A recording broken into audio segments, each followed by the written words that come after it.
আউযু বিল্লাহি মিনাশ শাইতানির রাজিম বিসমিল্লাহির রহমানির রহিম।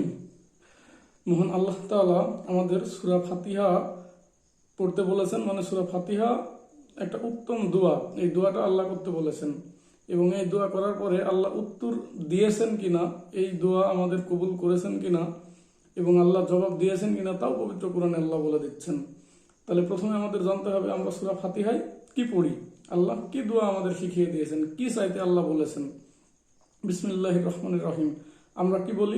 আমরা পড়ি যে সকল প্রশংসা আল্লাহর জন্য, যিনি সৃষ্টি জগৎ সমূহের রব, যিনি পরম করুণাময় এবং অতি দয়ালু।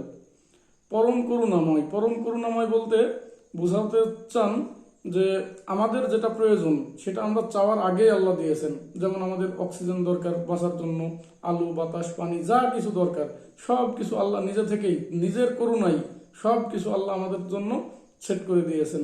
এটাই এই জন্যই বলা হয় যে আল্লাহ পরম করুণাময় এবং অতি দয়ালু। মানে আমরা যখন কোনো অপরাধ করি আল্লাহ সাথে সাথে কিন্তু আমাদের শাস্তি দেন না, কারণ আল্লাহ ইচ্ছা করলে সাথে সাথে শাস্তি দিয়ে অপরাধীকে ধ্বংস করে দিতে পারতেন, কিন্তু আল্লাহ অতি দয়ালু। আল্লাহ আমাদেরকে ছাড় দেন যে আমরা তৌবা করে ফিরে আসি কিনা। আল্লাহ দয়ালু, এই জন্যই আল্লাহকে বলা হয় আর রহমানির রহিম, মানে পরম করুণাময় এবং অতি দয়ালু। আবার তিনি একই সাথে আমাদের স্মরণ করিয়ে দিয়েছেন যে তিনি বিচার দিবসের মালিক, মানে একটা বিচার দিবস আছে।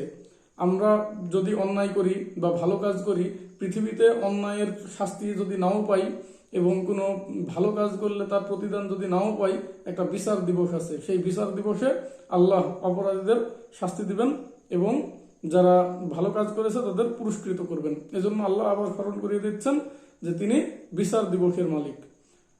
আল্লাহ আমাদের আরো শিখিয়ে দিচ্ছেন যে কেবলমাত্র তারই ইবাদত করতে। এজন্য আমরা বলি কি, হে আল্লাহ, কেবলমাত্র আমরা আপনারই ইবাদত করি এবং আপনার নিকটে আমরা সাহায্য চাই। আমাদেরকে আপনি সহজ সরল রাস্তা দেখান, তাদের রাস্তা যাদের উপর আপনি নিয়ামত দান করেছেন। কাদের উপর আল্লাহ নিয়ামত দান করেছেন সেটাও আল্লাহ সূরা নিসার 69 নম্বর আয়াতে ব্যাখ্যা করে দিয়েছেন যে আল্লাহ এবং তার রাসূলের আনুগত্য করবে তাদের উপরই আল্লাহ তার নিয়ামত দিয়েছেন। তারপরে আমরা কি বলি যে তাদের রাস্তা নয় যাদের উপর আপনার গজব আপতিত হয়েছে, এবং তাদের রাস্তাও নয় যারা পথভ্রষ্ট। তাহলে পবিত্র কোরআনের এই প্রথম সূরা ফাতিহার মাধ্যমে আমরা আল্লাহর কাছে চাই। তাহলে আল্লাহ আমাদের যে দোয়াটা শিখিয়ে দিলেন আল্লাহর কাছে কোনো কিছু চাওয়ার জন্য বা সঠিক রাস্তা চাওয়ার জন্য, আল্লাহ কি সেই জবাব আমাদের দিয়েছেন? হ্যাঁ, পবিত্র কোরআনে আল্লাহ আমাদের সেই জবাব দিয়েছেন। পবিত্র কোরআনের প্রথম এই সূরা ফাতিহার পরেই সূরা বাকারা প্রথম যেই সূরা এবং প্রথম সূরার যে প্রথম বোধগম্য আয়াত, সেটাকেই আল্লাহ বলছেন যালিকাল কিতাবু লা রাইবা ফিহি হুদাল লিল মুত্তাকিন। এই যে নাও, এটাই সেই কিতাব যেই কিতাবে তোমরা যেই রাস্তা চাচ্ছ তার সব কিছু আছে, এতে কোনো সন্দেহ নেই। এই পবিত্র কোরআনটাই তোমাদের জন্য হুদা, মানে গাইডলাইন বা পথ নির্দেশ। তোমরা যেই রাস্তা চাচ্ছ সেই রাস্তাটাই হচ্ছে এই পবিত্র কোরআন। এই জন্য আল্লাহ প্রথম বোধগম্য আয়াতেই বলছেন যালিকাল কিতাবু লা রাইবা ফিহি হুদাল লিল মুত্তাকিন। তাহলে সূরা ফাতিহায় আমরা আল্লাহর কাছে পথ চাইলাম যে কোন পথ সঠিক বা কাদেরকে আল্লাহ নিয়ামত দিয়েছেন সেই নিয়ামত প্রাপ্তদের পথ আমরা জানতে চাইলাম।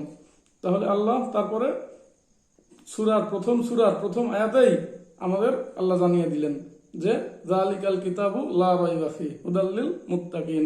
এই জন্য এটাই সেই কিতাব যে কিতাবে কোনো সন্দেহ নেই, তোমরা যা চাচ্ছ তার সবকিছুই এখানে আছে এবং এটাই মুত্তাকিদের জন্য পথ প্রদর্শন, গাইডলাইন। তাহলে এই মুত্তাকি কারা? এই মুত্তাকি মানে হচ্ছে আল্লাহকে যারা ভয় করে, আল্লাহ সম্বন্ধে যারা সবসময় সতর্ক থাকে, আল্লাহর বিষয়ে কনসিয়াসনেস অফ আল্লাহ। মুত্তাকি মিনস কনসিয়াসনেস অফ আল্লাহ। এবার মুত্তাকিদের বৈশিষ্ট্য আল্লাহ বলে দিচ্ছেন। মুত্তাকিদের বৈশিষ্ট্য কি?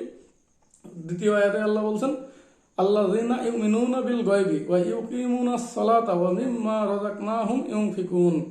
যারা, তাহলে মুত্তাকি হতে হলে আবার 5টা বৈশিষ্ট্য দরকার। সেই বৈশিষ্ট্যের কথাগুলো আল্লাহ পরের আয়াতে বলে দিচ্ছেন। মুত্তাকি তারা যারা গায়বে বিশ্বাস করে বা অদৃশ্যে বিশ্বাস করে। এই অদৃশ্য বিশ্বাসটা কেমন?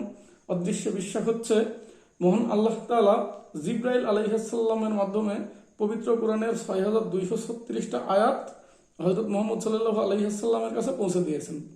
কোনো সাহাবী, কোনো ব্যক্তি কেউ দেখেনি জিবরাইল আলাইহিস সালাম হযরত মুহাম্মদ সাল্লাল্লাহু আলাইহি সাল্লামের কাছে আয়াতগুলো পৌঁছে দিয়েছেন।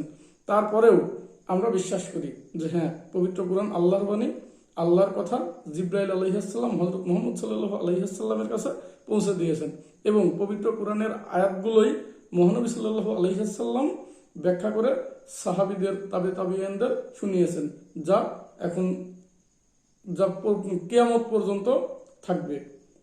তাহলে মহান আল্লাহ তাআলার কথা জিব্রাইল আলাইহিস সালাম বহন করে নিয়ে এসে হযরত মুহাম্মদ সাল্লাল্লাহু আলাইহি সাল্লামের কাছে পৌঁছে দিয়েছেন। তাহলে এই যে গায়েবের বিষয়, এই গায়েবের বিষয় এটা আমরা বিশ্বাস করি। মুত্তাকিদের এক নম্বর বৈশিষ্ট্য হবে এই যে এই বিশ্বাস। তাহলে আমরা বিশ্বাস করি, সেক্ষেত্রে আমরা মুত্তাকি। দ্বিতীয় বৈশিষ্ট্য হচ্ছে যারা সালাত কায়েম করে, মানে সালাত কায়েম করতে হবে, নামাজ পড়তে হবে এবং সেই সাথে নামাজ সমাজে প্রতিষ্ঠিত করতে হবে। মানে আমরা নামাজে যা বলি সেগুলোর অর্থ বুঝতে হবে এবং সেগুলো ব্যক্তি জীবনে প্রয়োগ করতে হবে এবং সামাজিক জীবনেও প্রয়োগ করতে হবে। কারোর উপর জুলুম করা যাবে না, অন্যায় করা যাবে না, এই সব কিছুই এই সালাত কায়েমের মধ্যে অন্তর্ভুক্ত।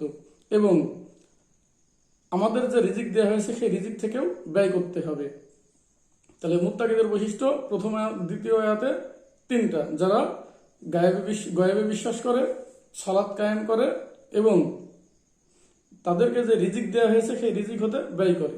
এই রিজিক ব্যয় করতে হবে কাদের মধ্যে, সেটাও পবিত্র কোরআনের পরবর্তী আয়াতে আছে এবং মহানবী সাল্লাল্লাহু আলাইহি ওয়াসাল্লাম হাদিসেও ব্যাখ্যা করেছেন। তারপরে সংক্ষেপে বলি, এই রিজিক ব্যয় করতে হবে প্রথমত আল্লাহ বলেছেন যে নিকটাত্মীয় যারা এতিম তাদেরকে, তারপরে মিসকিন, ধুলাবালি মলিন, নিঃস্ব এবং যে ফকির, গরিব, দুস্থ, অসহায়, এদের মাঝে আল্লাহ আমাদেরকে যে রিজিক দিয়েছেন তা থেকে ব্যয় করতে হবে। আচ্ছা, তারপরে 3 নম্বর আয়াতে বলছে আল্লাযীনা ইউমিনুনা বিমা উনজিলা ইলাইকা ওয়া মা উনজিলা মিন ক্বাবলিক ওয়া বিল আখিরাতি হুম ইউকিনুন। এবং যারা হে নবী আপনার প্রতি যা কিছু নাজিল হয়েছে তাতে যারা ঈমান রাখে। তাহলে হযরত মুহাম্মদ সাল্লাল্লাহু আলাইহি ওয়াসাল্লামের উপর কি নাজিল হয়েছে? নাজিল হয়েছে পবিত্র কোরআন। পবিত্র কোরআনের ৬,২৩৬টি আয়াত, এই আয়াতগুলো হযরত মুহাম্মদ সাল্লাল্লাহু আলাইহি ওয়াসাল্লামের উপরে আল্লাহ নাজিল করেছেন। তাহলে এটা আমরা বিশ্বাস করি। এবং পবিত্র কোরআন আল্লাহর বাণী, জিব্রাইল আলাইহিস সালাম কর্তৃক আনিত হয়েছে হযরত মুহাম্মদ সাল্লাল্লাহু আলাইহি ওয়াসাল্লামের কাছে এবং হযরত মুহাম্মদ সাল্লাল্লাহু আলাইহি ওয়াসাল্লাম আল্লাহর বাণীগুলো আমাদের কাছে পৌঁছে দিয়েছেন। পবিত্র কোরআনের কোনো আয়াত সরাসরি আল্লাহর মুখ দিয়ে তিলাওয়াত করেননি, আল্লাহ তিলাওয়াত করে আমাদেরকে পড়ে শোনাননি। পড়ে শোনাইছে কে? হযরত মুহাম্মদ সাল্লাল্লাহু আলাইহি ওয়াসাল্লাম। এজন্যই পবিত্র কোরআনের প্রতিটি আয়াতে আয়াতে আল্লাহ বলেছেন যে তোমরা আল্লাহ আনুগত্য করো এবং তার রাসূলের আনুগত্য করো।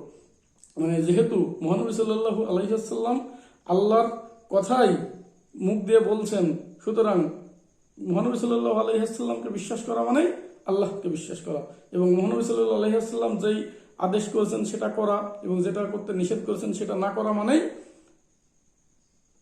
মানেই মানে মহানবী সাল্লাল্লাহু আলাইহি ওয়াসাল্লামের আনুগত্য করা এবং মহানবী সাল্লাল্লাহু আলাইহি ওয়াসাল্লামের আনুগত্য করা মানেই মহান আল্লাহ তাআলার আনুগত্য করা। তাহলে এই অর্থে পবিত্র কোরআনের সর্বত্রই মহান আল্লাহ তাআলা এজন্যই বলেছেন যে তোমরা আল্লাহ আনুগত্য করো এবং তার রাসূলের আনুগত্য করো।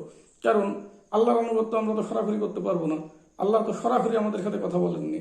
আল্লাহ তার কথাগুলো হযরত মুহাম্মদ সাল্লাল্লাহু আলাইহি ওয়াসাল্লামের কাছে পৌঁছে দিয়েছেন। তাহলে হযরত মুহাম্মদ সাল্লাল্লাহু আলাইহি ওয়াসাল্লামকে আমাদের বিশ্বাস করতে হবে, তার প্রতি ঈমান আনতে হবে, তার আনুগত্য করতে হবে এবং তিনি যেই কথাগুলো করতে আমাদের বলেছেন সেগুলো করতে হবে, যেগুলো করতে নিষেধ করেছেন সেগুলো আমাদের করা যাবে না। এটাই মূলত বিধান।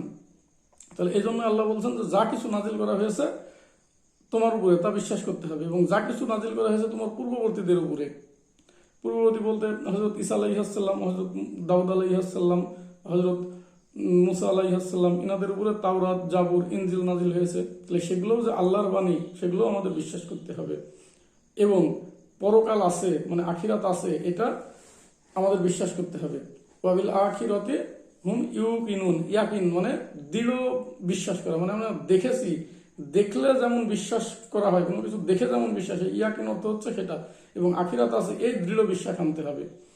তাহলে সূরা ফাতিহায় আমরা যে দোয়া করি সেই দোয়ার জবাব মহান আল্লাহ তাআলা পবিত্র কোরআনের সবচেয়ে বোধগম্য প্রথম যে আছে আয়াতেই বলেছেন যে এটাই সেই কিতাব যেখানে কোনো সন্দেহ নেই, তোমরা যা চাচ্ছ তা সবকিছু এর মধ্যে রয়েছে, এটাই মুত্তাকিদের জন্য পথপ্রদর্শন।